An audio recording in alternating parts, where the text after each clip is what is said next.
Thank you very much, Mr. Speaker, and I'm really delighted to see you in the chair. You see how my brother was struggling to debate on their own budget. Clearly, you now understand that there is a big problem. Mr. Speaker, just last week, my own friend and brother, Honorable Atto-Forson, came to the House to paint a very gloomy picture of the economy, forgetting that we all live in a global village. And so whatever happens globally also affects Ghana. Mr. Speaker, in the year 2021, the world's economic growth rate declined from 6.3% to 3.2% in 2024. Advanced economies also saw their economies declining from 5.5% in 2021 to 1.7% in 2024. And here comes Ghana, who is also part of the global economy. We saw our economy coming down from the 5.5% in 2021 to 5.7% in 2024. Instead of acknowledging this, you come and then you paint a gloomy picture, Mr. Speaker. Mr. Speaker, clearly, Ghana is the envy of the advanced economies and the world at large, with a growth rate of 5.7%. Mr. Speaker, let me remind my brothers on the other side that when they were leaving government in 2016, what was their growth rate? 3.6% against a revised target of 4.1%. Mr. Speaker, when you also go to page 8 of the budget, in page 8 of the budget, the minister acknowledges that inflation is a real concern in the ECOWAS region. And Ghana is also part of the ECOWAS region. And so minister comes here to paint a picture as if Ghana is not part of the ECOWAS region, and we are all trying very hard to tame or bring down inflation. Mr. Speaker, from 2022, we brought inflation down from 54% to 23.8% in December 2024.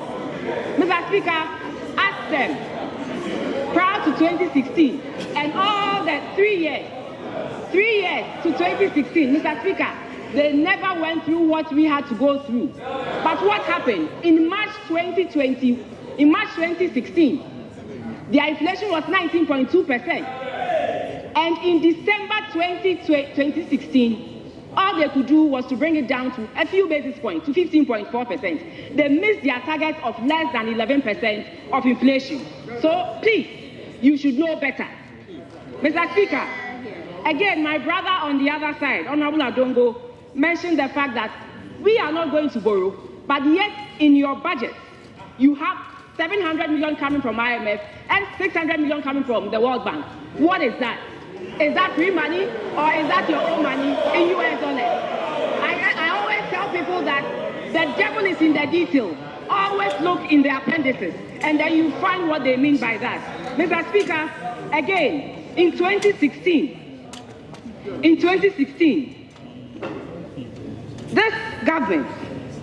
this government increased their debt from 2009 to 2016 by 20 billion.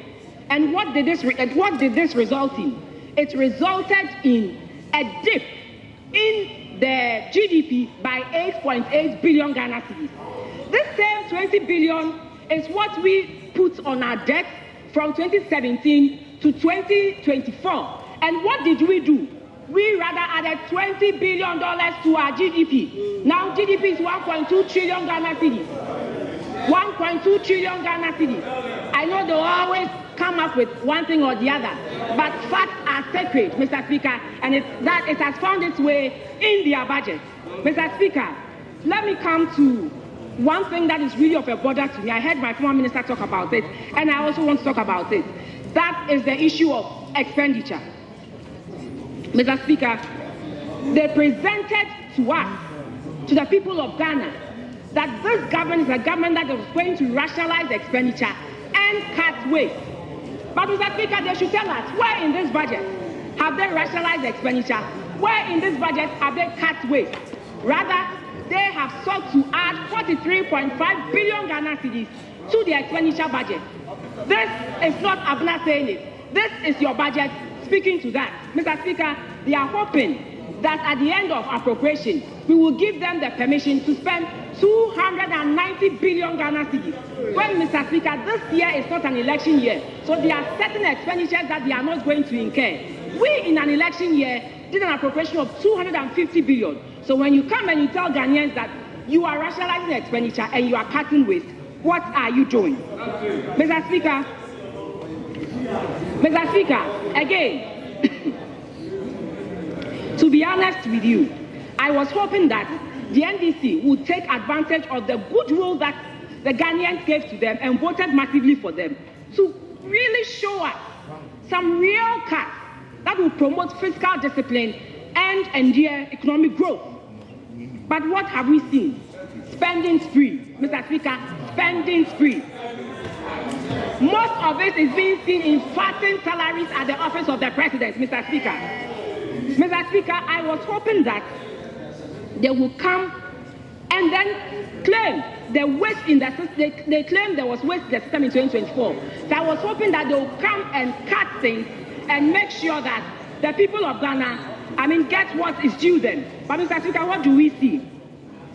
We see 2.7 billion increase in the office of the president's salary alone. And then they want to explain it away with the fact that it is Ministry of Information that they added. The 76 directors and staff that they added from the Ministry of Information that has resulted in that huge 2.7 billion allocation to them. But Mr. Speaker, facts are separate. When you look at the budget for OGM in 2024, SIGA was part of OGM. The Internal Audit Agency was part of OGM. Mr. Speaker, Scholarship Secretariat was part of OGM. There were quite a number of ministries as well as the development authorities. They were all part of OGM. But today, they are no more under OGM. So you ask yourself, all these ministries have been scrapped or agencies have been taken. How come you still have 2.7 billion under Office of Government Machinery? Mr. Speaker, they also explained that they added Ministry of the National Security Ministry. But Mr. Speaker, in 2024, the compensation for national security was 1.28 billion Ghana cedis. So that assuming that you add your 10% to it, give or take, let's say it comes to 1.45 billion, and you add the existing 326 million to it, you still have $1 billion to explain to Ghanaians. Mr. Speaker, is this the lean government the president talked about? That's fine, okay. To the opposite, I will reduce the number of ministers I nominate to the opposite. But in the real deal, I will fatten the salaries of my officials and make sure they live well at the expense of other Ghanaians. Mr. Speaker, again, let me also speak to the fact that the big push and other initiatives, Mr. Speaker, there were already existing initiatives that I believe if this government had continued to have served a very good purpose.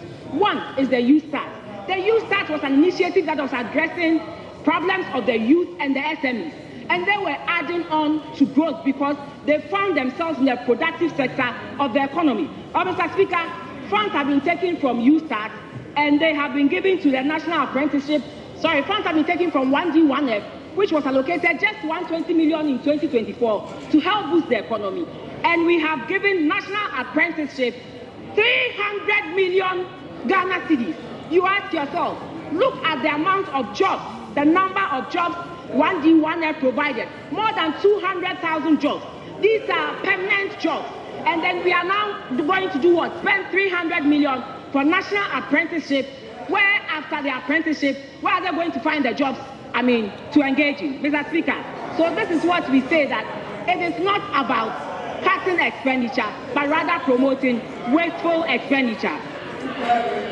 Mr. Speaker, one thing I also find interesting is that my people on the other side, they come up with fanciful names for some existing initiatives. Mr. Speaker, everybody knows the year of return in the diaspora. It's a big thing. They claim they want to reset the economy, and they just change it to what? Black Star Experience. Interesting. Year of return. It has more meaning than just what? Black Star Experience. What's the meaning of that?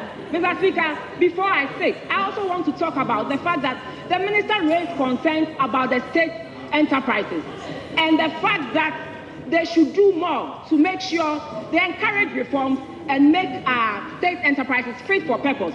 So I was thinking that just as they saw the national apprenticeship as a very important thing and gave it 300 million, they would have also given SIGA, which is the agency to take care of state-owned enterprises, some money. Mr. Speaker, in the budget, it is just 50 million Ghana cedis. Meanwhile, we have close to 2.7 billion Ghana cedis at the office of the president. How then do you want the state-owned enterprises to reform and then to function as they are supposed to function? Mr. Speaker, I also heard my brother on the other side say that, oh, they are social democrats. Yes, social democrat government. Mr. Speaker, social democrats, you are supposed to make the poor and the vulnerable the heartbeat of all your policies. But what do we see here, Mr. Speaker?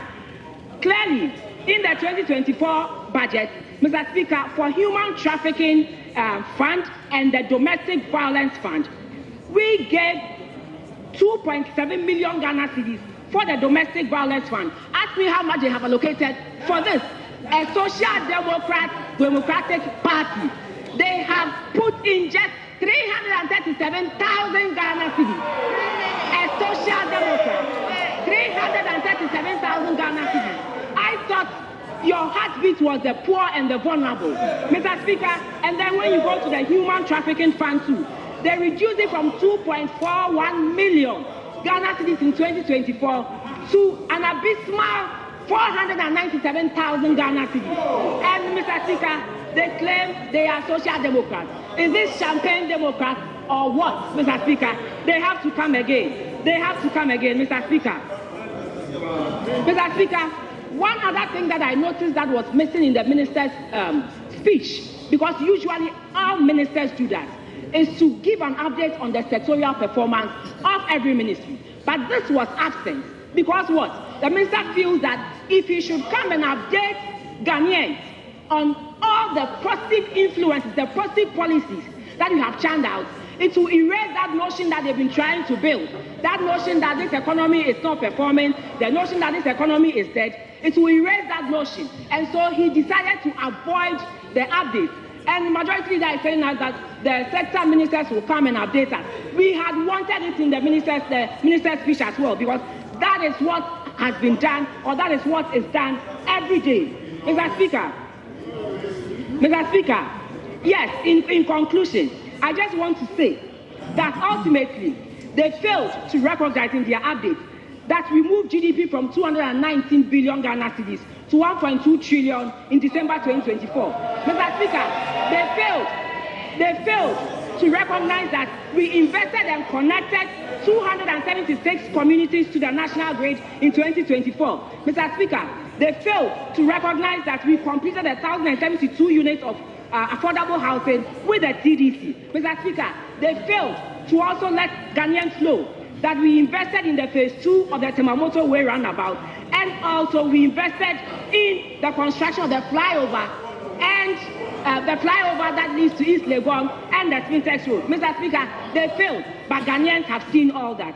So, Mr. Speaker, finally, I just want to conclude by saying that isn't it a shame, Mr. Speaker, isn't it a shame that the policies that they talked about so much, the 24-hour economy, did not find any meaningful expression in this budget.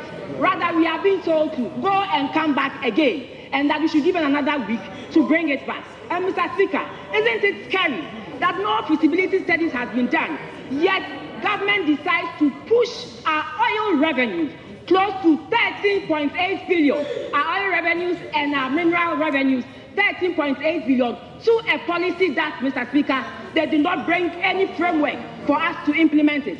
Rather, for the oil revenues, Mr. Speaker, it was funding free SHS. It was funding the second phase of the motorway. It was also going to fund the Agenda 111 that they are refusing to talk about. Mr. Speaker, so you ask yourself, clearly, this budget is all talk and nothing. Thank you very much, Mr. Speaker.